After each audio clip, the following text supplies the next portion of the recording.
So, hey, definitely need to know this graph. Okay, and all these ones coming down here are good too. Okay, so now the graph below shows the distribution of a fraction of collisions versus kinetic energy. Okay, so this is your Maxwell-Boltzmann. Okay, sketch the curve for 600. What are the three changes that are observed in the curve? What happens to the fraction of collisions with energy great enough? So here's my activation energy right here.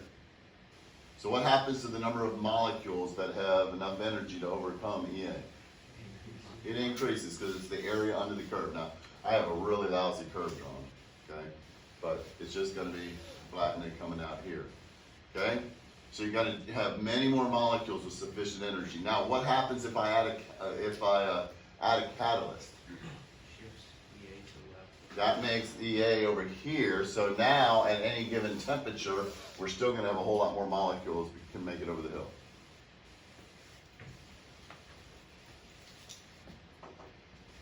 All right, now I do like this last question right here, because this kind of hits all the cylinders. What does it mean if it has two peaks? Two steps where?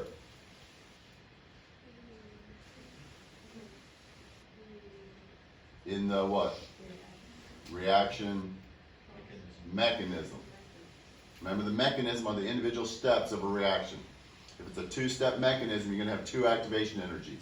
So which one of these, without, I mean, we're not kind of doing here, which one of these is going to be the slow step, the first step or the second step?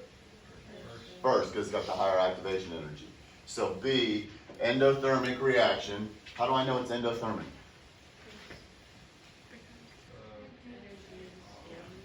Product is greater than reactants, right? So it's endothermic with a slow first step. What about this one? Endo or exothermic? And which step is? Second step. Okay, now just so again remember, activation energy goes from here up. Activation energy for this one is here up. Activation energy here is from here up. Activation energy here is from here up. Okay, so you measure this one like this is the start and this is the end. What is forming right here?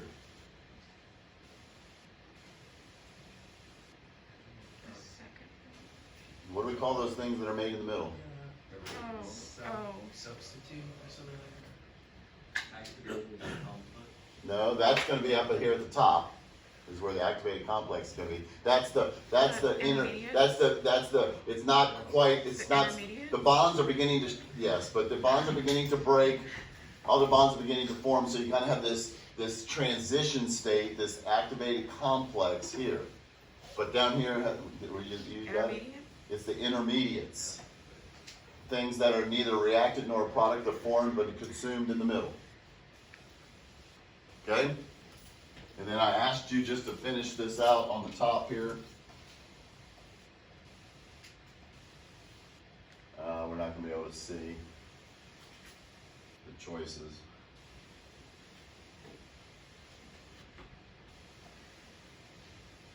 There we go. That's it all on right there. Nice and crooked. Okay, so here's a one-step endothermic. Two-step where now notice here my activation energy is greater, so the first step is slow.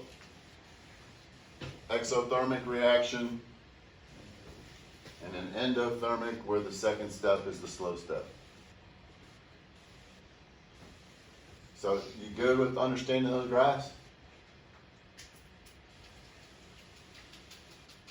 Now this is going to be, this next 3 weeks, if you work at it, it's going to be the key to being successful in this AP test.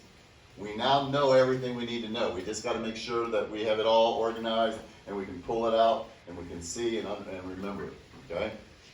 Now, if you try to wait until May 6th and cram that Friday night, you're not going to be real successful. But if you'll just work it as we go through these reviews and work on them and get a little bit each day, there's all kinds of research that says if you study a little bit each day leading up to an exam versus cramming the night before, You do way better if you study just a little bit each night leading up to it.